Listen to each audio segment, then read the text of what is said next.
One man transformed thousands of scattered warriors into the most feared military machine Africa had ever seen. He killed with his bare hands before breakfast, conquered kingdoms before lunch. His name made grown men tremble. Schools never taught you about him, but after today, you'll never forget Shaka Zulu. There's a reason history classes skip over certain stories. Some truths are too powerful, too uncomfortable, too dangerous to put in textbooks. They'll teach you about European kings and their castles, but they'll never tell you about the African warrior who built an empire from nothing and made it rain blood across the continent. They'll never tell you about a man who was so brilliant at warfare that military academies still study his tactics 200 years later. They erased him from the curriculum because his story destroys every comfortable lie they ever told about Africa. His name was Shaka. And before we're done here, you're going to understand why they were terrified to let you know he existed. If this story shakes everything you thought you knew about African history, hit that subscribe button. Drop a comment telling me what shocked you most, and share this with someone who needs to hear the truth. Now, let's go back to 1787. The story begins with a scandal. In 1787, in what is now South Africa, a young woman named Nandi found herself pregnant by a chief named Senzangakona. But there was a problem. They weren't married. In Zulu culture, this was more than embarrassing. It was a disgrace that could destroy families. When the child was born, they named him Shaka, which means intestinal beetle. Think about that. They named this baby after a parasite. That's how unwanted he was. Senzangakona eventually married Nandi, but the damage was done. The other wives hated her. The clan elders despised the child. And when Shaka was just 6 years old, his father threw them out. Mother and son were exiled, forced to wander from clan to clan, begging for food and shelter. Everywhere they went, people knew their story. Everywhere they went, Shaka was reminded that he was worthless. Imagine being a child and watching your mother suffer because of you. Imagine being beaten and mocked every single day. Imagine having nothing, being nothing, and knowing that somewhere out there, your father is a chief living in comfort while you starve. That kind of pain does something to a person. It either breaks you completely, or it forges you into something harder than iron. Shaka wasn't broken. He was being forged. And every insult, every beating, every hungry night was adding fuel to a fire that would one day consume everything around him. The other children laughed at the outcast boy. They had no idea they were mocking a future king. They had no idea that one day this same boy would decide whether they lived or died. When Shaka reached manhood, he was recruited into the army of Chief Dingiswayo, a powerful regional leader. This was Shaka's first real opportunity, and he grabbed it with both hands. But from day one, he saw problems everywhere. The traditional way of warfare in southern Africa was almost ceremonial. Warriors would line up, throw spears at each other from a distance, and whoever got tired first would retreat. Battles could last days with minimal casualties. To Shaka, this was insane. Why throw your spear away? Why fight from far away when you could get close and finish it? Why let your enemy retreat when you could end them completely? These questions were revolutionary, and they were dangerous. But Shaka didn't care about tradition. He cared about winning. He designed a new weapon, a short, stabbing spear called the Ikalwa, named after the sucking sound it made when pulled from a body. He kept his long throwing spear, but added a massive shield that covered him from knee to shoulder. Then he changed how men fought. Get close. Use the shield to hook your enemy's shield aside. Drive the Iklewa up under their ribs. Move to the next one. Fast, brutal, efficient. The first time he demonstrated this in training, men were horrified. This wasn't warfare. This was butchery. But then they tried it in actual battle, and something incredible happened. They won. Not just won. They dominated. They destroyed enemy formations that outnumbered them. And Shaka kept innovating. He created the bullhorn formation, where the main force held the enemy in place, while two flanks swept around to encircle and annihilate them. No retreats. No survivors. Total victory or total death. Dingiswayo watched this young warrior turn traditional warfare on its head, and he was smart enough to recognize genius when he saw it. Shaka rose through the ranks faster than anyone in memory. He became a commander. He became trusted. He became essential. And all the while, he was learning how to lead men, learning how power worked, learning how to take it. In 1816, Shaka's father died. Back in the clan that had exiled him nearly 20 years earlier, his half-brother Sigujana took the throne. By all traditional rights, this made sense. Sigujana had grown up in the royal household. He was legitimate. He was prepared. But there was one problem: Shaka Zulu was coming home. With Dingiswayo's blessing, Shaka returned to his father's lands. Sigujana never saw it coming. One moment he was chief. The next moment, he was dead. The sources vary on exactly how it happened, but the result was clear. Shaka took the throne by force, and anyone who objected joined Sigujana in the grave. Now came the reckoning. Do you remember the people who mocked him as a child? The ones who laughed at his mother? The ones who called him beetle and threw stones at him? Shaka remembered every single one. He had spent 20 years remembering, and now he had the power to do something about it. The executions began immediately. Anyone who had insulted him or his mother was dragged before him. Some begged for mercy. Some claimed they didn't remember. Shaka remembered, and mercy was not in his vocabulary. The message was clear and written in blood. The outcast boy was now the king, and the old order was dead. But Shaka wasn't just settling scores. He was building something. He inherited a small clan of maybe 1,500 people. Nothing special, nothing powerful. Just another minor group among hundreds in the region. That wasn't enough. That would never be enough. So he began to transform them. Every man of fighting age was conscripted. The training started immediately, and it was unlike anything anyone had ever experienced.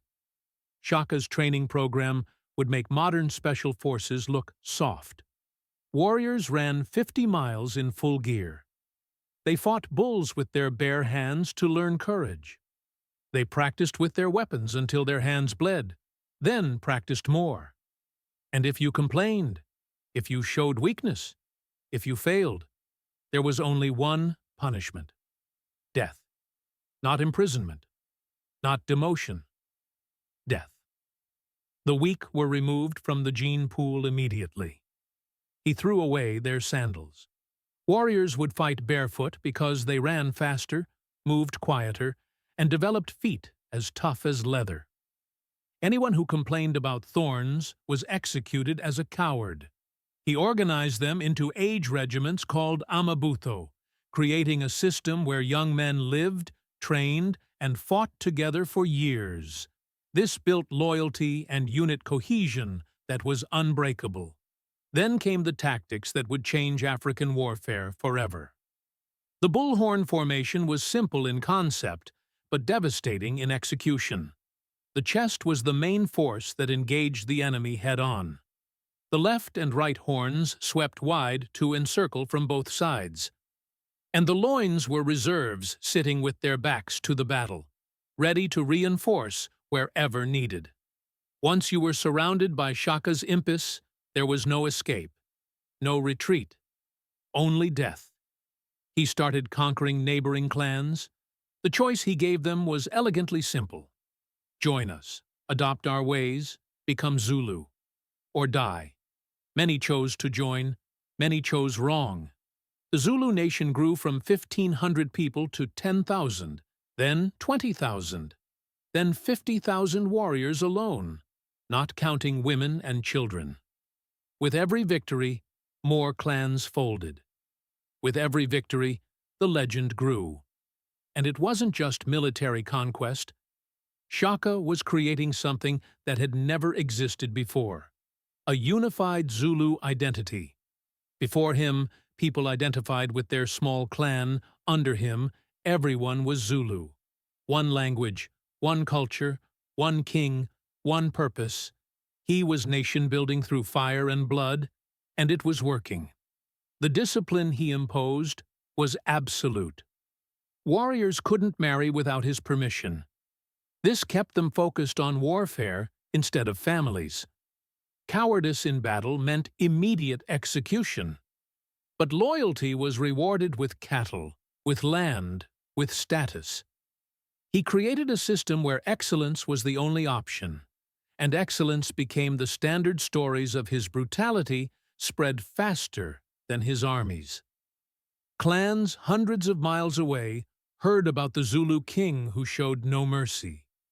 They heard about entire villages wiped out for the smallest resistance.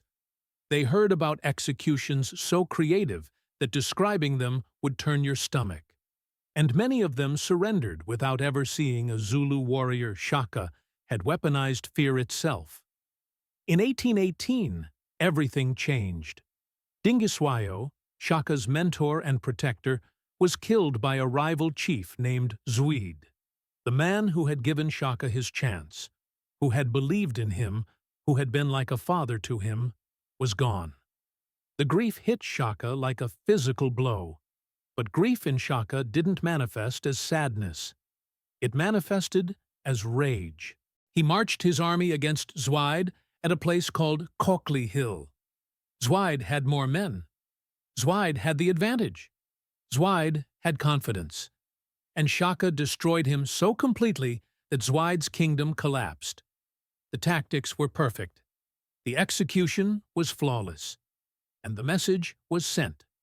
Touch what belongs to Shaka, and you and everything you love will cease to exist. But something shifted in Shaka after this. The cruelty that had always been present intensified. Mass executions became routine. Entire villages were wiped out, not for rebellion, but for minor infractions, for not showing enough enthusiasm during royal visits, for having the wrong facial expression in his presence. The line between maintaining order and pure sadism began to blur. And then, in 1827, his mother, Nandi, died. The one person Shaka truly loved. The one person who had suffered with him through those terrible years of exile. The one soft spot in his armored heart. She was gone, and Shaka completely lost his mind. He declared a year of mourning. But this wasn't normal mourning. 7,000 people were executed immediately for not showing enough grief. Pregnant women were killed along with their husbands because new life was an insult to death. He forbade the planting of crops. He forbade the use of milk. The nation starved because one man was in pain. Anyone caught not crying could be clubbed to death on the spot. The Zulu people were being punished for the crime of his mother dying. This went on for months. Tens of thousands died from starvation, from execution, from the absolute madness of a king who had crossed the line from ruthless to insane. Eventually, his advisors convinced him to stop, but the damage was done. People had seen that their great king was also a deeply broken man, and broken men, no matter how powerful, are dangerous to everyone around them. Despite the madness, or perhaps because of it, the Zulu Empire reached its height. Shaka controlled over 250,000 square miles of territory. His standing army numbered more than 50,000 warriors, each one trained to perfection. Hundreds of clans had been absorbed. Millions of people called themselves Zulu. He had built from nothing an empire that dominated the entire region. In 1824, British traders arrived and established Port Natal. Shaka met with them, curious about these strange white men with their ships and guns. He was strategic enough to see the value in maintaining relations with them. He granted them land, he traded with them, he allowed them to stay. Some historians believe he was planning to use them as allies against rivals. Others think he simply underestimated what the British presence would eventually mean for Africa. But in his own time, in his own context, Shaka had achieved something remarkable. He had created infrastructure across his empire. Communication systems that could relay messages hundreds of miles in days. Trade networks that moved goods efficiently. A unified legal system. A shared identity. He had taken dozens of small, weak clans and forged them into a nation powerful enough to resist external threats. For a time, power without limits corrupts without limits. Shaka's paranoia grew with each passing year. He trusted no one. His closest advisors lived in constant fear. His generals knew that one wrong word could mean death. The purges continued. The executions continued. And slowly, quietly, people began to realize that this couldn't last forever. His half-brothers, Dingane and Malangana, saw the same thing everyone else saw. A king spiraling into madness. A nation suffering. An opportunity they began to plan in absolute secrecy, knowing that if Shaka suspected anything, they would die screaming. They waited for the perfect moment. They gathered allies carefully. And they prepared to do what seemed impossible. Kill the unkillable king. On September 22, 1828, Shaka was at one of his royal kraals with minimal security. Most of his army was away on campaign. He was meeting with a small delegation. His brothers approached, and they struck, stabbed him repeatedly.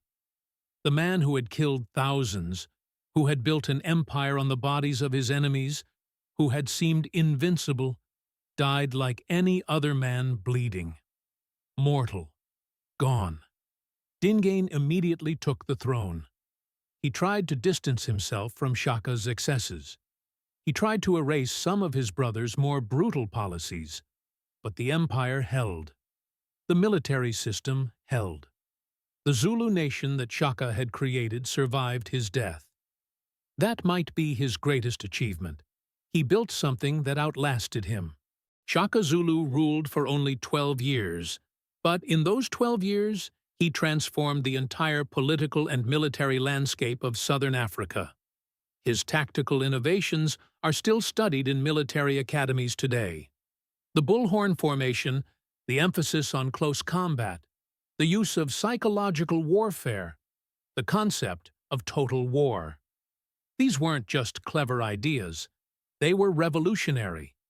When the British finally came to conquer the Zulu nation 50 years after Shaka's death, they found out just how effective his system was. At the Battle of Isandlwana in 1879, a Zulu army using Shaka's tactics destroyed a British force equipped with modern rifles and artillery. It was one of the worst defeats in British military history. Shaka's legacy was still killing in his name half a century after his death. But here's the uncomfortable truth: Shaka was both a military genius and a brutal tyrant. He was both a nation builder and a mass murderer. He lifted the Zulu people to greatness, and he drowned them in blood. History isn't simple. Great men aren't always good men, and the most effective leaders are often the most terrifying.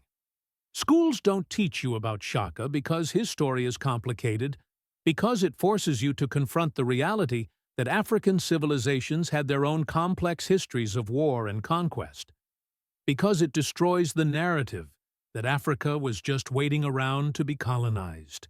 Because a story about an African military genius who built an empire from nothing doesn't fit the comfortable lies they want you to believe. Shaka Zulu started life as an unwanted child named after a parasite. He was beaten, starved, and exiled, and he rose from that to rule an empire. He transformed warfare. He built a nation. He became a legend. The fact that his story isn't in your history books tells you everything you need to know about who writes those books and what they want you to believe. This is the story they never wanted you to know. If it changed how you see history, you know what to do. Smash that subscribe button. Hit the notification bell so you never miss these untold stories. Drop a comment with what shocked you most about Shaka's story. And share this with someone who thinks African history started with colonization. Next week, we're uncovering another hidden king who made empires tremble. You don't want to miss it. Until then, remember this. Just because they didn't teach it, doesn't mean it didn't happen.